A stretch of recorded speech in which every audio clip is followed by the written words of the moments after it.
வெளியில தெரியுதுன்னு அவங்க வாதிடுறாங்க. ஓஹோ, அப்போ இது மேஜிக் இல்ல, காற்றுல மறைஞ்சிருக்கிற ஆற்றலை உறிஞ்சுற ஒரு ஸ்பாஞ்ச் மாதிரி செயல்படுதுன்னு சொல்றீங்க.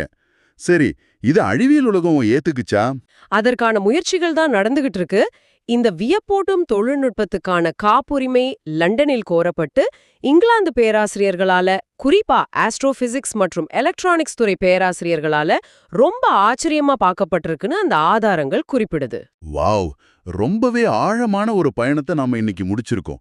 குப்பையில வீசப்பட்ட பேட்டரிகள், சாதாரண பென்சில் குச்சிகள், சுத்தி இருக்கிற காற்றுல இயல்பாகவே இருக்கிற நைட்ரஜன், இத மட்டுமே வச்சுக்கிட்டு எந்த வெப்பமும் இல்லாம மின்சாரம் தயாரிக்கிற இந்த கண்ணம்மா அறிவியல் அல்லது இந்த சாகா மின்கலம் கோட்பாடுகளை பத்தி நாம முழுமையா அலசிட்டோம். நிச்சயமா. ஆனா இது இன்னும் முறையான காப்புரிமைக்காகவும் உலகளாவிய அறிவியல் சமுதாயத்தோட அங்கீகாரத்துக்காகவும் காத்துக்கிட்டு இருக்குங்கிறதையும் நாம ஞாபகத்துல வச்சுக்கணும். கண்டிப்பா. இந்த குவாண்டம் ஓபன் சர்க்கியூட், இரட்டை காலியிடம் போன்ற தத்துவங்களெல்லாம் அறிவியலின் விளிம்பில் நின்று கேட்கப்படும் மிக ஆழமான கேள்விகள். இத நிரூபிக்க இன்னும் பல சோதனைகள் தேவைப்படலாம். உண்மைதான். அறிவியல்ல எப்பவுமே கேள்விகள் தான் புதிய கண்டுபிடிப்புகளுக்கு வாசலை திறக்கும். சரி, இந்த அலசலை கேட்டுக்கிட்டு இருக்கிற உங்ககிட்ட ஒரு இறுதியான சிந்தனையை விட்டு செல்ல நான் விரும்புறேன். சற்று யோசிச்சு பாருங்க. ஒருவேளை எதிர்காலத்தோட எல்லையற்ற ஆற்றல் அப்படிங்கிறது பல பில்லியன் டாலர்கள் செலவு செஞ்சு பல ஊர்களின் பரப்பளவுக்கு கெட்டப்படுற அதிக வெப்பத்தையும் கதிர்வீச்சையும் உமிழும் பிரம்மாண்டமான அணு உலைகள்ல இல்லாம நம்மை சுற்றி உள்ள காற்றுல ரொம்ப அமைதியா உழவி கொண்டிருக்கிற அணுக்கரு மென்விசைகளிலும் இந்த இயற்கையான ஐசோடோப்புகளிலும் ஒளிஞ்சிருந்தா எப்படி இருக்கும்? இத்தனை நாளா நம்ம கண்ணுக்கும் பழைய எக்ஸ்ரே மெஷின்களுக்கும் பிடிபடாத அந்த மர்மமான குவாண்டம் உலகத்துக்குள்ள மனித குலத்தோட அடுத்த கட்ட ஆற்றல் புரட்சி நமக்காக காத்துக்கிட்டு இருக்கா? கொள்ள யோசிச்சு பாருங்க. மீண்டும் அடுத்த ஆழமான அலசலில் சந்திப்போம்.